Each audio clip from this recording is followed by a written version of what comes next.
All right, so here we are on the PCH, headed out to Caitlyn Jenner's house to have a conversation in and around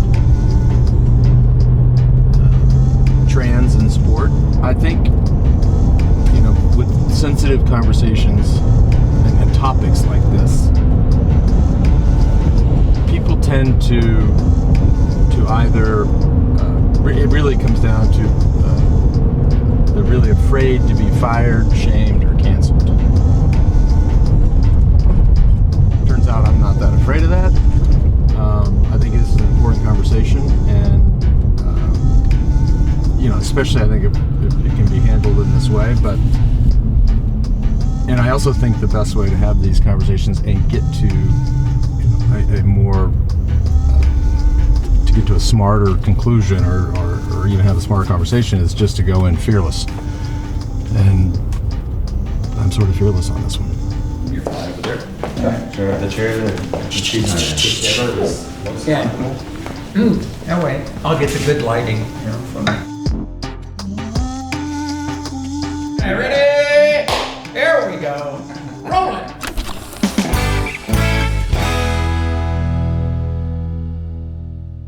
Caitlyn, thank you. Lance Armstrong, it is an absolute honor to have you here in my home. It's a beautiful. I have been It goes without saying, it's a beautiful place. Big supporter of you. I've watched you throughout your career. After I got done with all that Olympic stuff, I got into biking just because I didn't want to run anymore. Right. I'd run myself out, and followed your career, the ups and the downs, the tough parts, the good parts, everything. And I think this should be a wonderful interview because you know what? You are a world champion. And it is very well documented that because of testicular cancer, you lost one of your testicles. Well, I'm a world champion and I lost both of my testicles.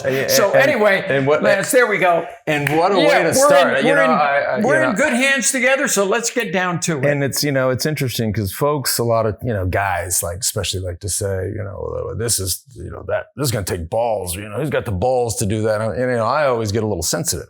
Yeah. I said, whoa, hang on. It might take some ball to do this, but yeah.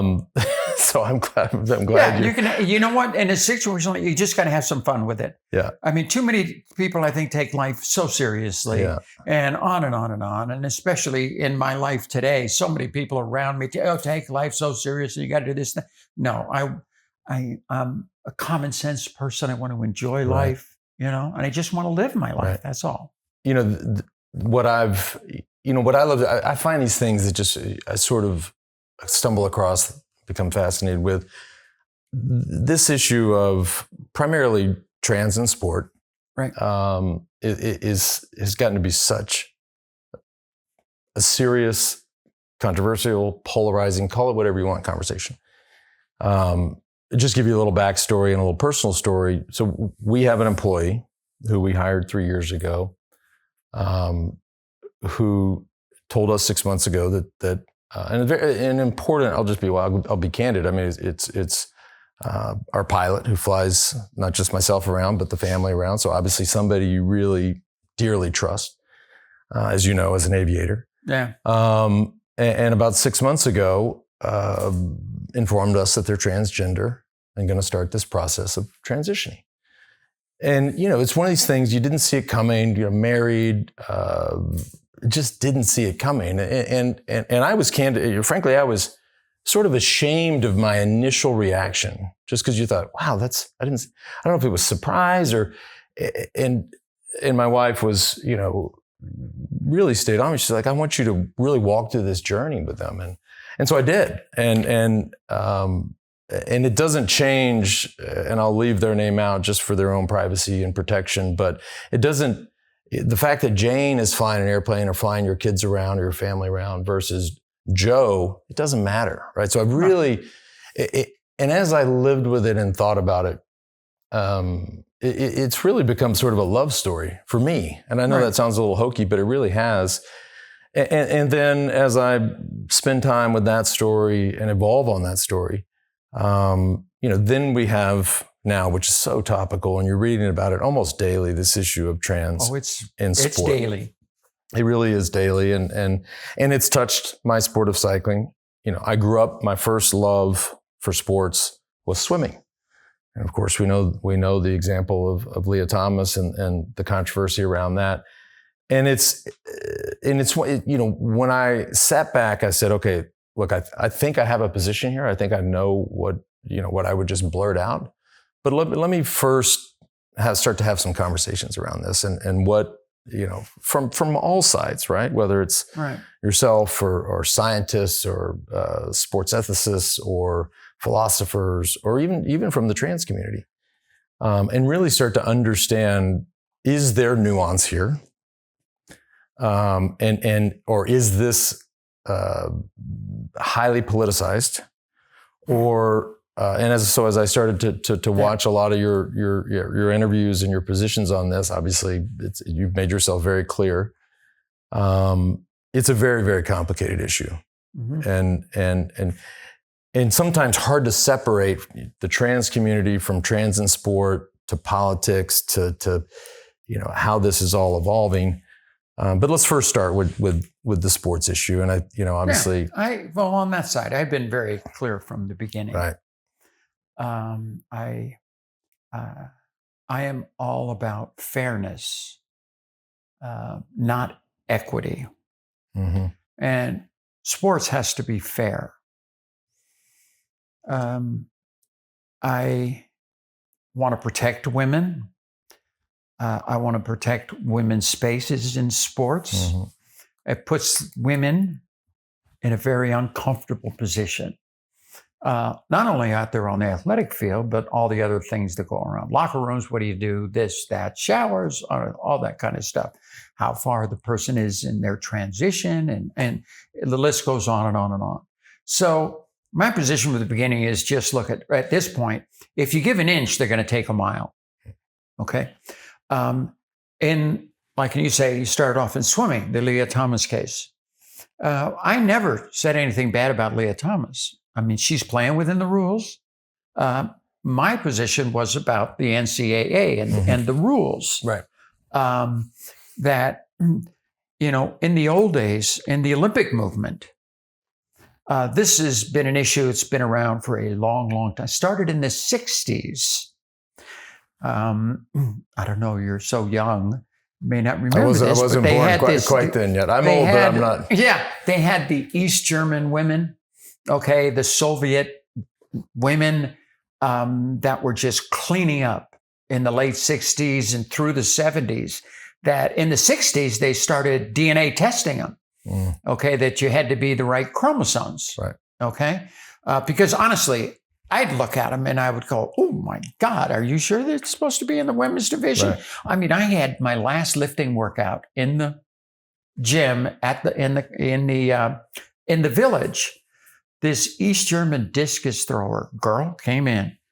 She outlifted me. I mean, she was so much stronger than I was. And I'm thinking, man, I got to get out of this gym. The chicks are outlifting me. I got to go win the games in 5 days, you know? And so they started DNA testing way back then. And so you have these issues that do come up. And I just think the best thing, because if you give them an inch, they're going to take a mile, that it's just say no. Okay. No trans women in women's sports. I think you have to go that far because it's not fair. It's just not fair.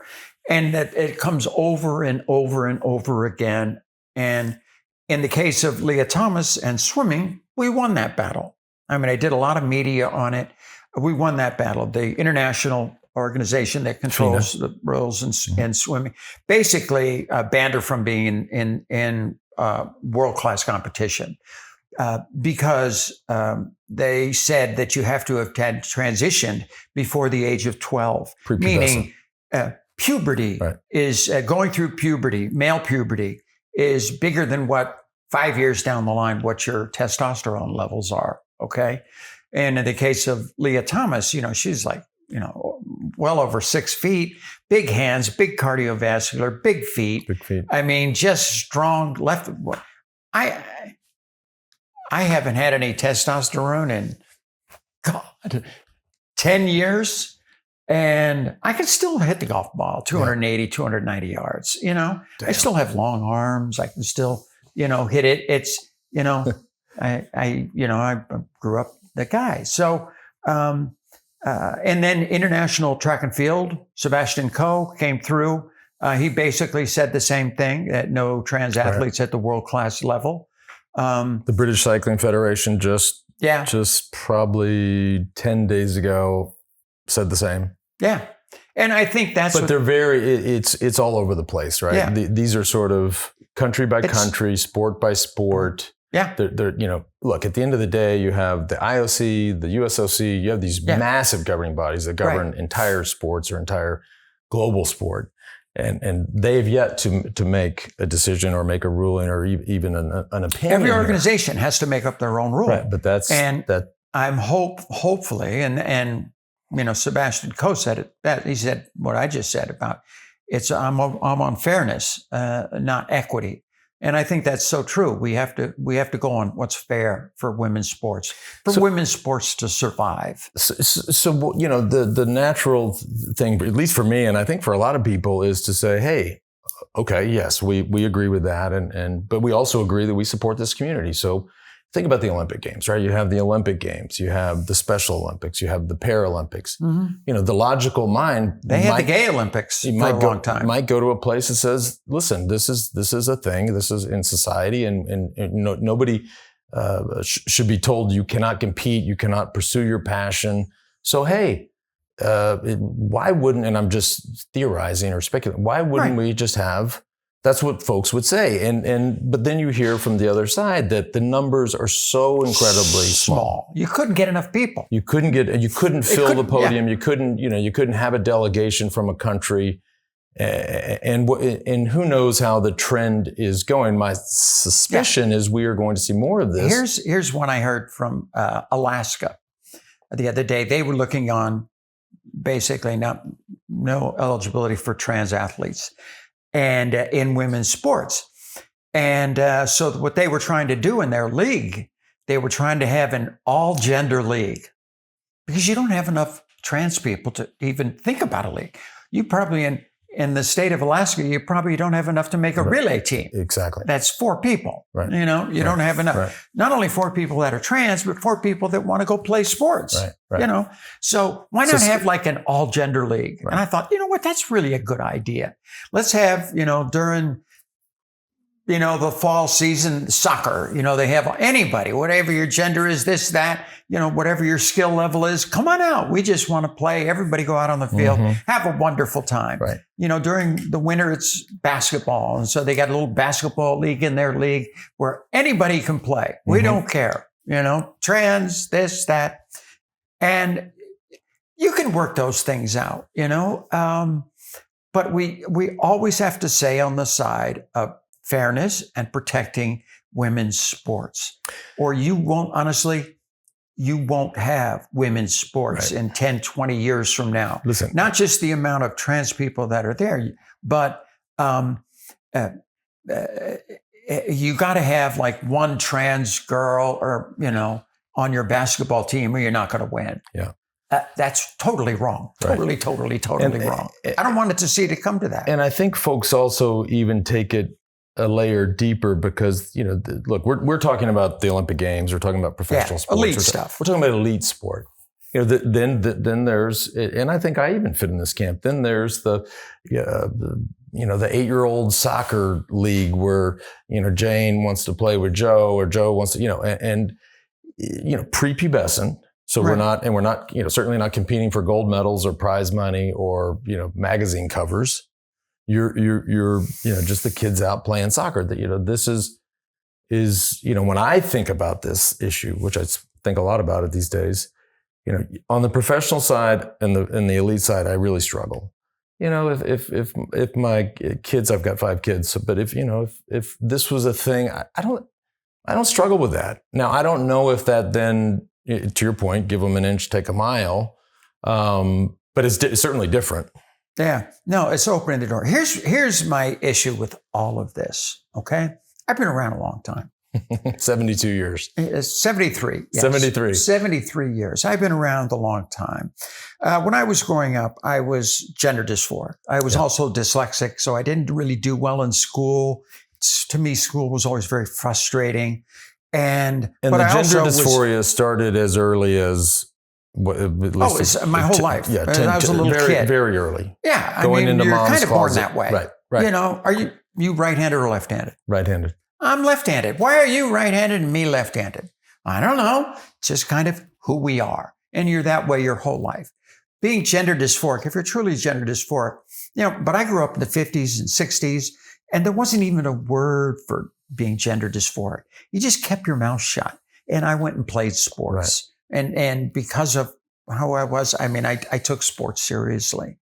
And clearly. But but nobody was around. And I watched the issue. Back in the 80s, I struggled big time. I lived in a house right over here for 6 years, barely came out. I was on hormones. Due to the gender dysphoria. Yes. This was, okay. Yes. And due to that, I was on hormones. I thought I was going to transition before I was 40. And I got to 39 sitting in this house for 6 years, just going out to go to work. I wasn't a good parent. I did have some kids, but I wasn't a good parent. I was struggling in my life. Really struggling every day. And what am I going to do? And I got to 39, couldn't do it. As I think of it back on it, it just wasn't time for me. Especially at that time, the trans issue was not out there, okay? It would have come really out of left field. And then, I wound up meeting Chris. We were together for 23 years. We raised great kids, had a great family, successful show. Things went really, really well. And then boom, there I was back out in Malibu, and all by myself, and nicer house.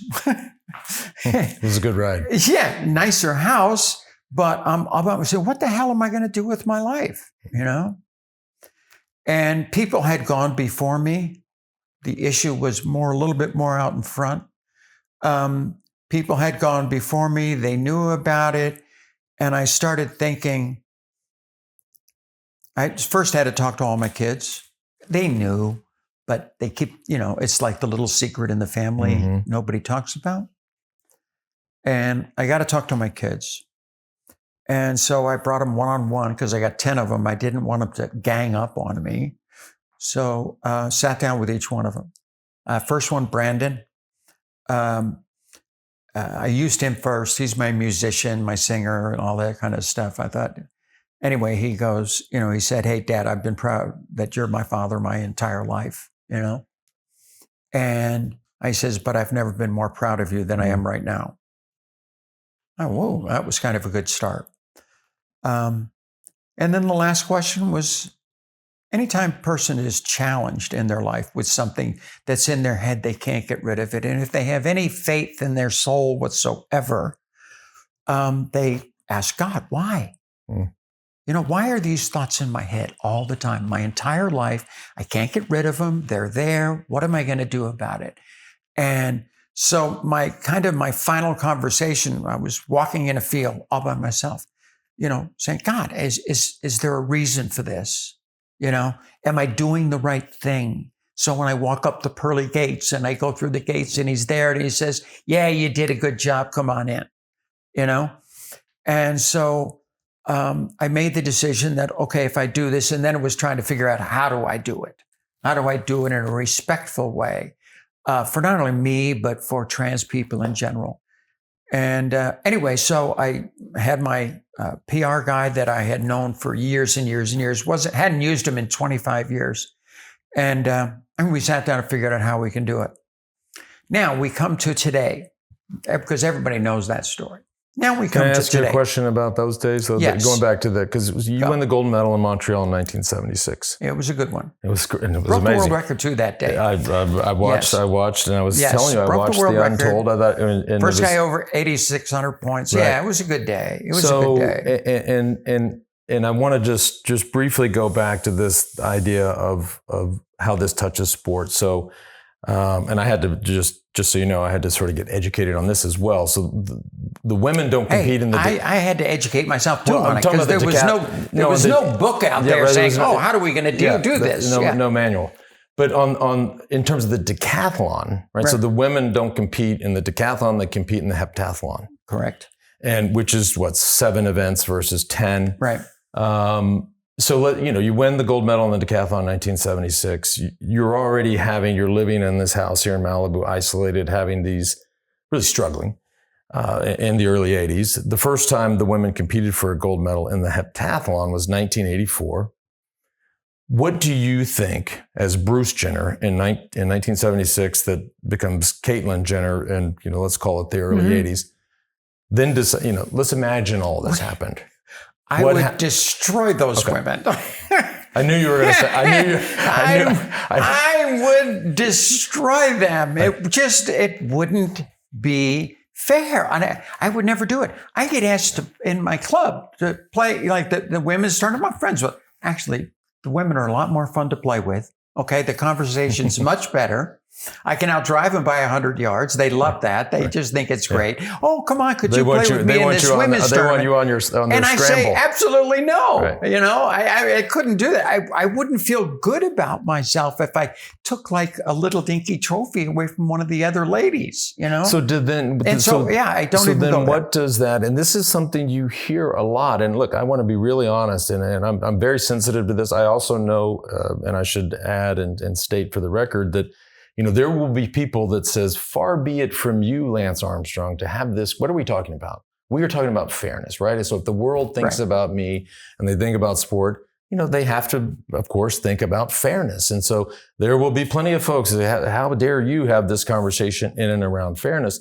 But to that point of what you would have thought, what does, and I'm not throwing shade on, but I'm asking the question, what goes through a Leah Thomas's mind or an Austin Killips's mind? I have a hard time. I struggle with that.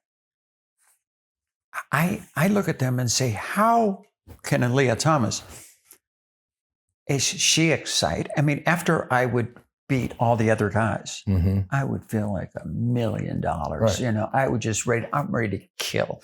I won the games. I walked out of that place. I could take it on the world. Right. I was so proud of my performance and on and on and on. I don't see how Leah Thomas can sit there and go, oh, I feel so great. I beat all those girls, and also, and I don't know if she's been asked that. I certainly haven't. I don't know how you can even see as she was getting so much press, she was backing off. If she was going to beat him, she was going to beat him by just a little bit, when she could have just crunched on him, if she wanted it. And so, I don't know what the trans people, what goes through their head that they think, oh my God, this is so great. I can go out and beat all the women, because they're not. Right. Let me show you how I look at my life, okay? I am a genetic male. Okay, now a lot of these women say, oh, I'm all women. I'm women. You got to treat me as a woman. No, I'm a genetic male. My chromosomes are male, okay? I suffer from something called gender dysphoria. Correct. Gender dysphoria is real. It happens to people, okay? It is real. It's been part of humanity, just like you're right-handed or left-handed. It's been part of humanity forever, okay? And it's how you deal with it, and every journey is different. Some who have gender dysphoria, very, pronounced, tough. It's in their head all the time as a young child. They struggle with it at a very young age. Some transition at a very young age. Some commit suicide. It is real, okay? Me, I kind of did my own thing. I raised my family. I have 10 kids. I got 20, coming up on 22 grandchildren. I've had a wonderful life, and it wasn't until much later in life that I transitioned. Now, when I transitioned, my birth certificate, Caitlyn Marie Jenner, gender marker F. my driver's license, gender marker F. Everything I have, pilot's license, gender marker F. Right. Everything I have going through everything. I live my life. And as a trans woman, but I am different. I'm not, and I respect that difference. I respect other women and how they feel. If they would be upset with me for playing in a women's golf tournament, I would be upset. I would feel terrible. I didn't, I'd give her the trophy. I don't care. Yeah. And so it's kind of what I had to do to live with myself being gender dysphoric is where I'm at today. And I think you have to do it with dignity. You have to do it with respect for not only myself, but for other people. You have to realize that, yes, my journey to femininity was extraordinarily different than anybody, very few people in this world. And I have to respect that. And that, yes, I am different. Okay. But I wake up in the morning and I just be myself all day long. Right. I don't have to lie to anybody. I don't have to sneak around and do this or sneak around and do that. Everybody knows who I am. I don't have any problem. Sometimes on my issues, I get more beef from the trans community because a lot of times I'm older. I've been around a long time. They don't, no, these are real women and they should be able to play in sports. No, I'm on the side of women. I'm on the side of fairness. So, and that's when, as I step back and look at your situation, and it's almost as if, because most people know your political views, and that probably doesn't jive with the LGBTQ plus community. So there's that. Yeah. We know. Yes, there is that. We know that. We know that. I am conservative. I'm a Republican. I've been attacked by trans people. But it's almost like you're in this space in the middle between, because then you also have to imagine that there's probably a faction of the conservative Republican community that they don't want me. So to my point, right? You're in this middle ground where and I've heard some quotes about the LGBTQ plus community. I can't even say it, and I don't even try to say it. But anyway, go on. Yeah, but the radical rainbow mafia. I mean, I imagine they don't love that. But then there has to be. But that's what they are. And it's a small portion. First of all, very small portion out of the population of trans people. Okay. What bothers me now is because being gender dysphoric has gotten so much publicity. Right. And I have to admit, I am part of that. Okay. When I transitioned back in 2015, it got an enormous amount of press. Yes, it did. I was not asking for the press, but Right. it certainly came my direction, and I knew it was going to come. Right. And so that is kind of, along with many other people, Laverne Cox, Janet Mock, all these other people that were at that time doing it, that it started to become a big issue. And then it became a bigger issue when trans women were trying to get into women's sports. And it's very controversial. Right. The majority of Americans do not want, biological males in women's sports. And I can't blame them. I'm the same way. But it's become such a big issue that it's totally blown out of proportion. And that scares me. So, Caitlyn, just like your friend, your pilot, because I transitioned, because this is out all the time, was it the right decision for him to make? I don't know. He's going to have to make, decide that. But you see so many people today that are detransitioning that probably never should have transitioned in the first place, right, and are detransitioning because it wasn't right for them. They had this in their head, and they made a decision to do something. And then all of a sudden, the reality of it all, a year or two down the line, they say, wait, this isn't really for me. which is a very messy, complicated, Which is horrible. only time Horrible. as we see more and more of this. And again, not picking a side. I firmly believe folks should do whatever is in their heart and soul. Certainly at the time, and living with it's almost like a regret because of I agree with that. I mean, you got to do what's in your soul, right? But because it has become such a big issue, every night on TV they're talking about trans this, trans that. So here's totally blown out of proportion. This is the only way. Being dyslexic after the games, 6 months, a year after the games, or whatever it was, this local television station in LA calls up and says, "Hey, I heard you're dyslexic. Would you mind doing a piece on dyslexia?" And nobody had ever talked about it. I never talked about it. And I said, "Yeah, I would like to." I'm thinking, hey, you know what? There's a lot of dyslexic kids out there who might help somebody. Yeah. So let's talk about it. So he comes out and I do this interview for the local news station, about being dyslexic and this and that.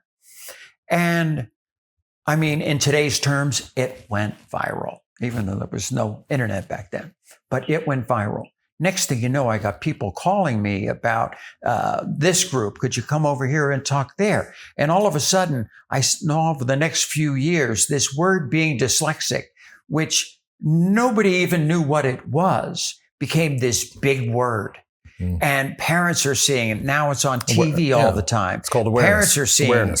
And parents are thinking, if their kid's not a very good reader or reads something a little backwards or, they're not fluid readers. Oh my God, my child's dyslexic. I've got to get some special help. And I see a whole industry start to grow, of schools for dyslexic kids, psychiatrists and psychologists, that specialize in handling. And I see parents spending money and it becomes this big industry. Right. After about 5 years, I said, you know what?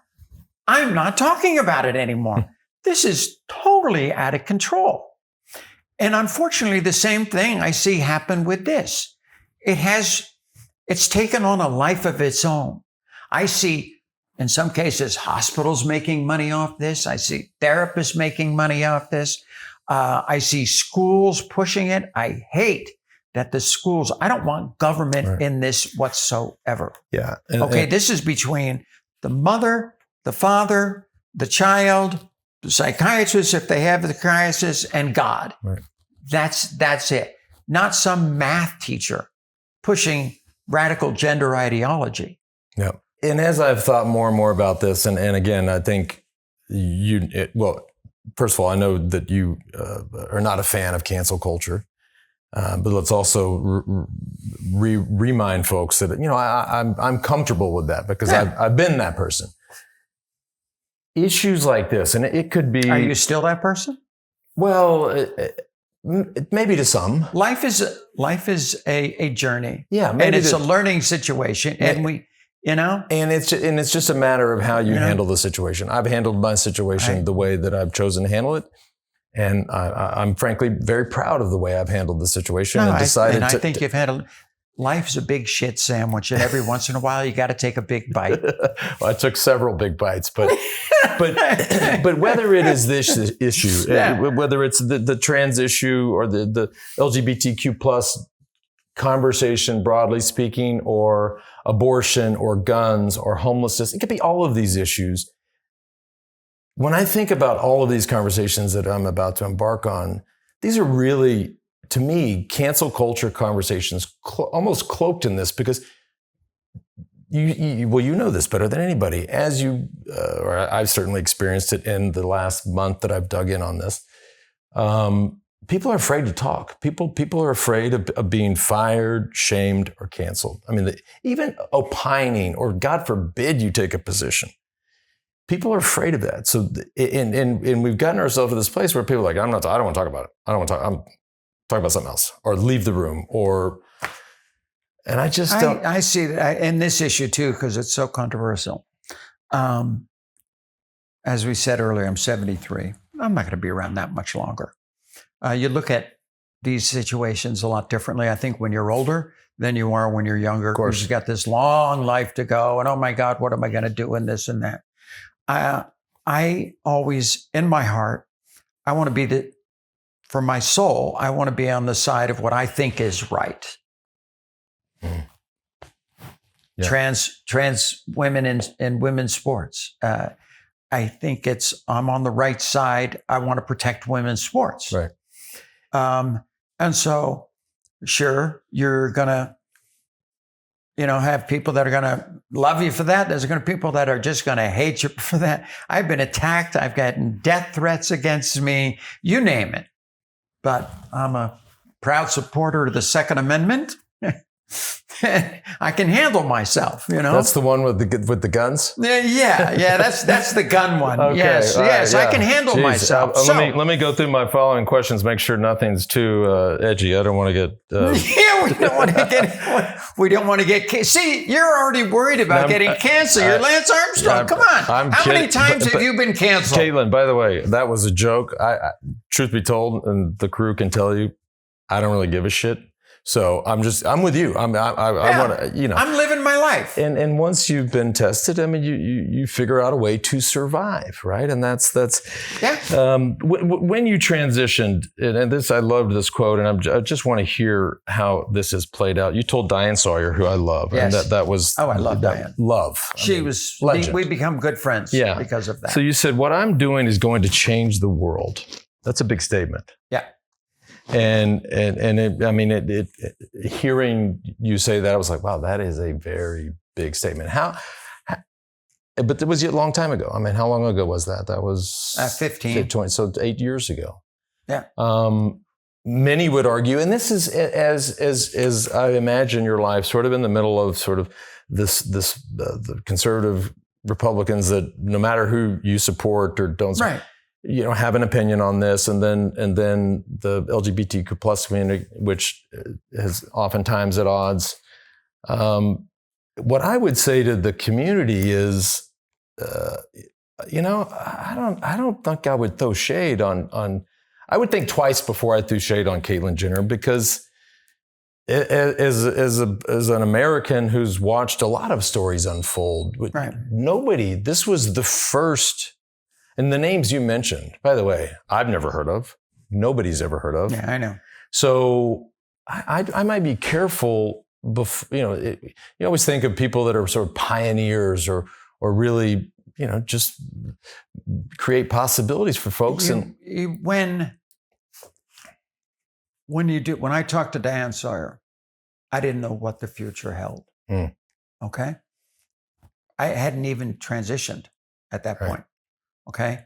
I had started, but certainly I did it as Bruce. And that was part of my plan.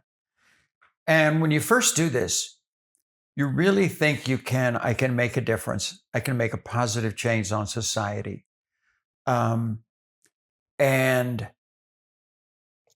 that's what you're hoping for. And when I first came out, my attitude was, hey, I can really make a difference in this world. I started a foundation. I worked with MAC. I raised about $2.5 million. I was giving it away to trans organizations, especially in the LA area that I really liked, the Trans Choir, this, that, giving money away, trying to help this community by using my friends and my resources that I had to make a difference. I am 3 years into that.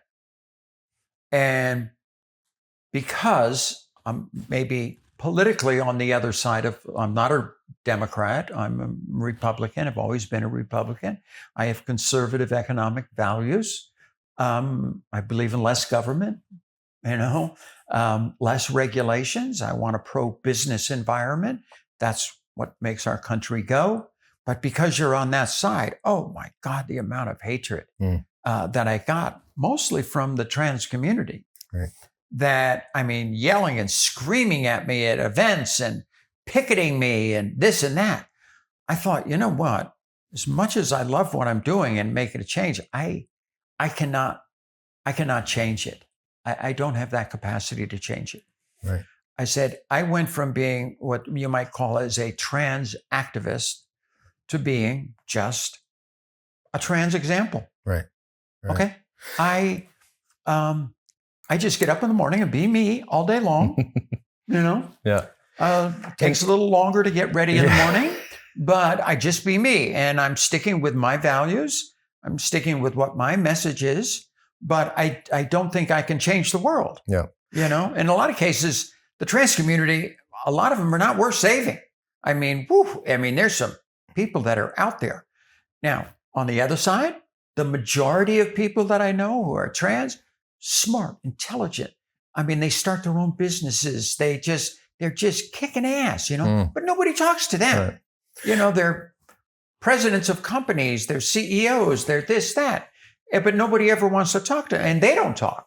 I always think the dumb ones are the ones that are talking. The smart ones stay quiet and move on in life. And that's the majority of trans people. And what would you say, because the media covers them all over here. And again, and having had these conversations with the community, there is this idea. See, here it was what I don't call it a community. I stopped calling it. I used to, and I've tried to stop. I call it trans people. Okay. Well, I have to be a little careful.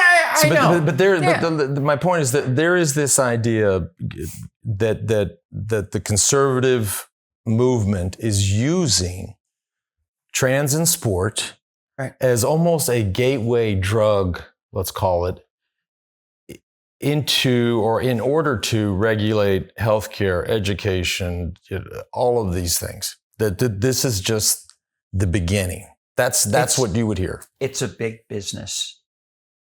A lot of money involved here. It's a big business. And you see it going that way. I wish it wouldn't. But I mean, I don't know, I think that's kind of thinking of it not realistic. I mean, realistic, people are, especially the left and the right. I'm not saying they're both, they both have their agenda. But it's become a big business. You look at schools and what they're doing. I hate that in schools they're teaching radical gender ideology. Leave our kids alone. Let them go play. Lance, it's okay to be naive when you're very young. I tell you, and it's very difficult to do that. Not only with what your parents, but then you can go jump in your bed and you got your computer and you put the cover over your heads and you're watching this stuff on your computer. I mean, it's almost impossible. These kids today are growing up so quickly. They're missing that naive time of just going out and playing. Right, and scraping your knee. Yeah. Getting back up, keeping going. Yeah, but instead, they're on TikTok, they're doing this, they're doing that. And honestly, I am glad I'm not growing up in today's society. Well, let's take if I did. Because I think about this. Let's say I was growing up. I am 5 years old, 6 years old today, gender dysphoric at a young age. Yeah. Okay. And all of a sudden, my teacher, my math teacher, starts talking about radical gender ideology and there's different genders and this and that. There's 30 different genders. And I'm sitting there in the room and I'm going, wait, they're talking about me. I never talked to anybody about this, but they're talking about me. Maybe I am, gender dysphoric. Maybe I'm this, maybe I'm that. And I start questioning myself, okay? And I never would have found sports, okay? I would have gone through, my life would have been very different if then they start pushing, well, you have to transition now before you reach puberty. And then the teachers and the government is saying, we'll even pay for it. My whole life could have been, so I've had a wonderful life, right. Just a phenomenal life. But I wouldn't change a thing. But the a devil's advocate would say, I'm assuming you're happier now than you've ever been your entire life. I was happy my whole life. Yeah. Okay. So this isn't the. But I was gender dysphoric, but I was happy. Got it.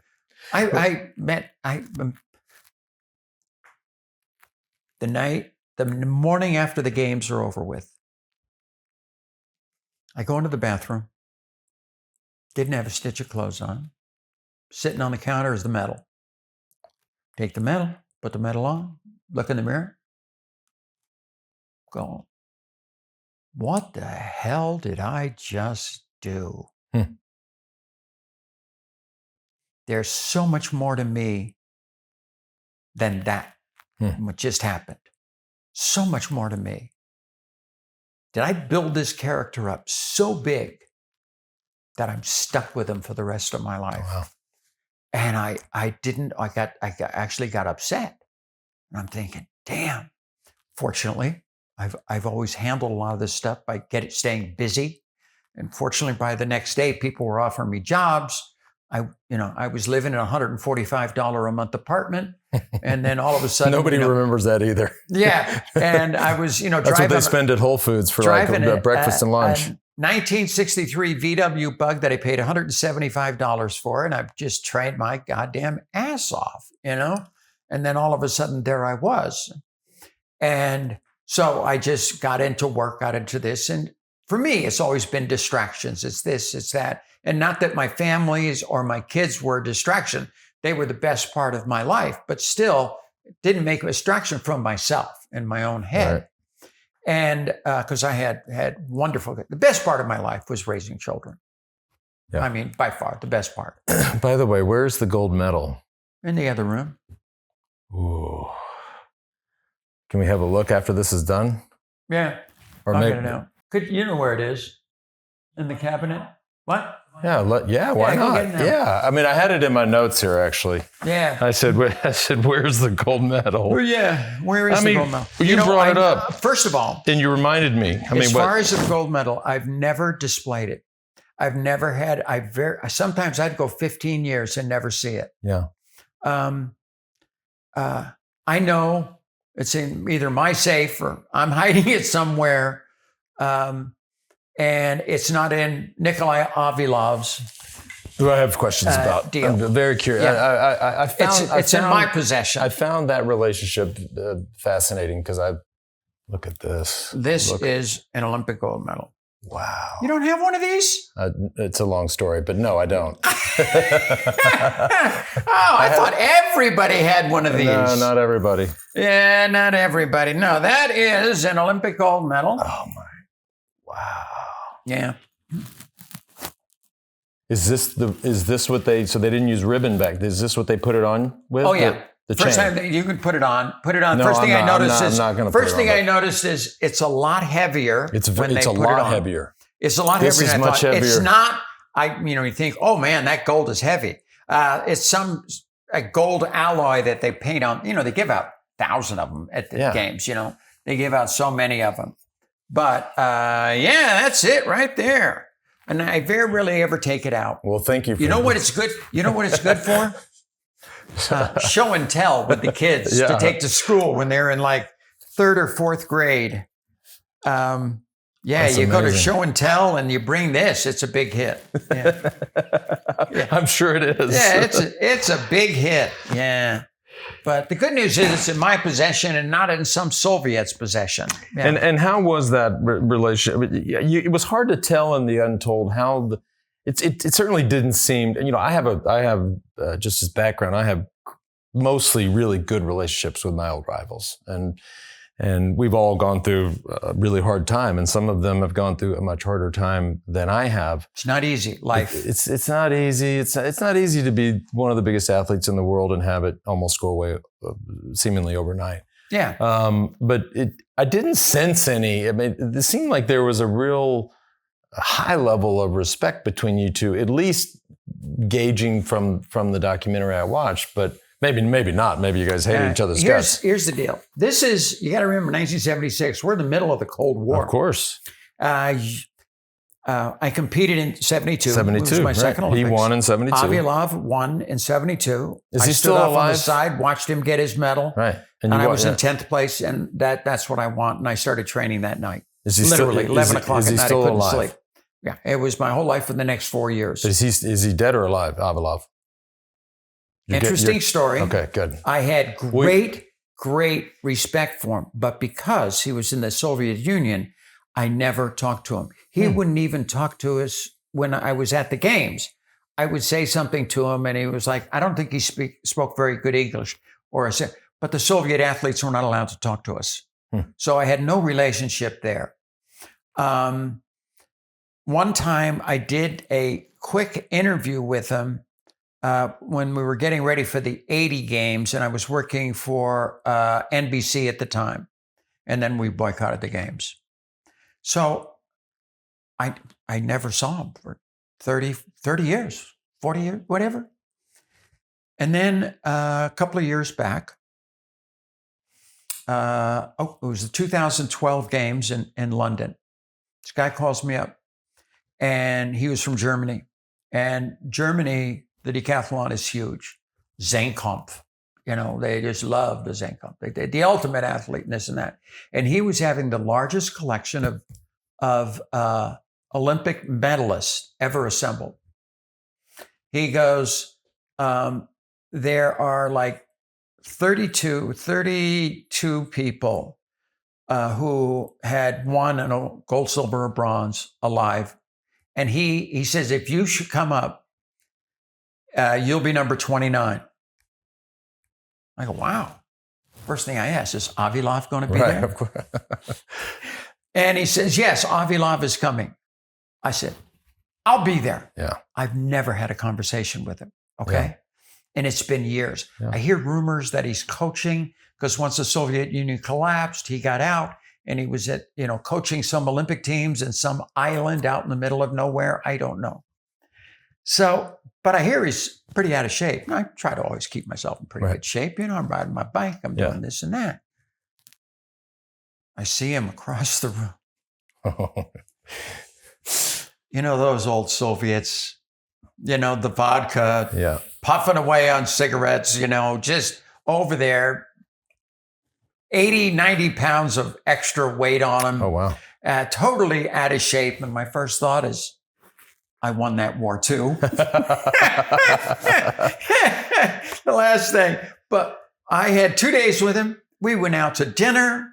He could now speak English, and he could openly speak to me because before it was never allowed during the Soviet Union. And honestly, we had 2 days and we had an absolute ball. Went out to the bar together, and it was absolutely great. But he was totally out of shape, and I kind of felt sorry for him. Yeah, that's the way it should be. Because that's a tough life over there. Valery Bortsov won the games in 72, great sprinter, last white guy to win the 100 meters.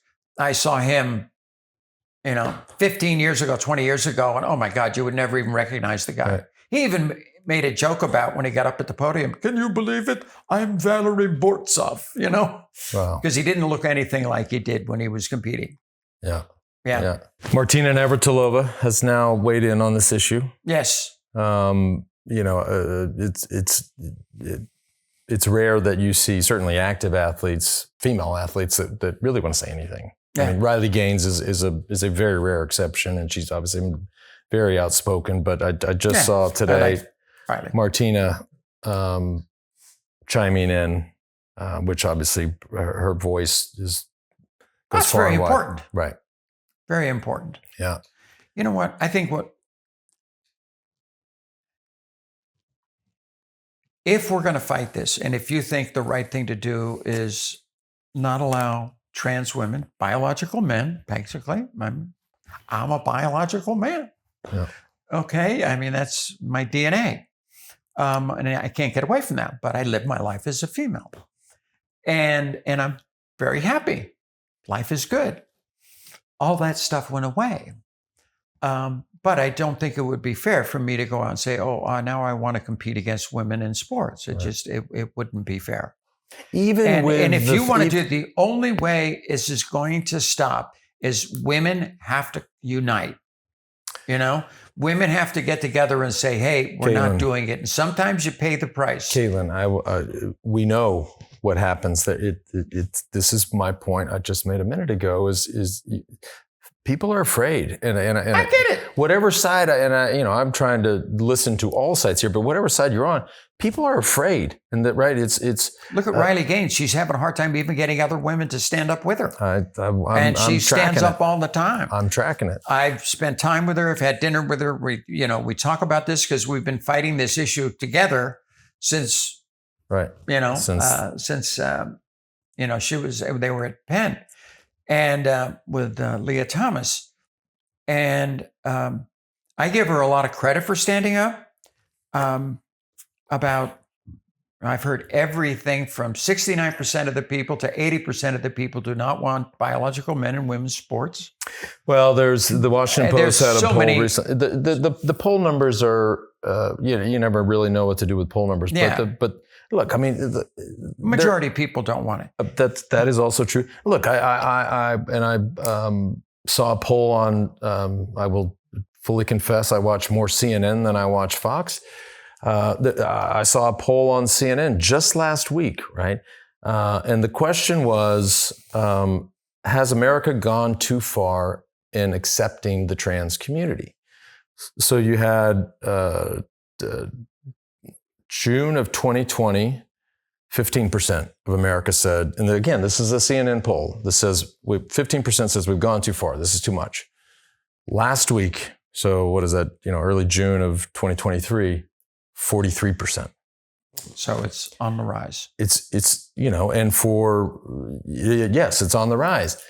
This gets into a whole nother discussion on how we're going, or how certain folks are going about it. Is it too much? Is it, it's such a small part of society. right? I mean, it's so small, and especially so small when you think of not only just trans people, but trans people want to play sports. It's like, I mean, Christine Nome, South Dakota, she banned trans athletes in South Dakota in high school. They didn't have one. Right. It wasn't too tough. They didn't have one trans athlete in their state. The governor of Alabama, just as well. Governor and Kay. so here's my thing, and I just had Howard Stern last week says, "Oh my God, I'm just a disaster for the trans community." No, that is not the case.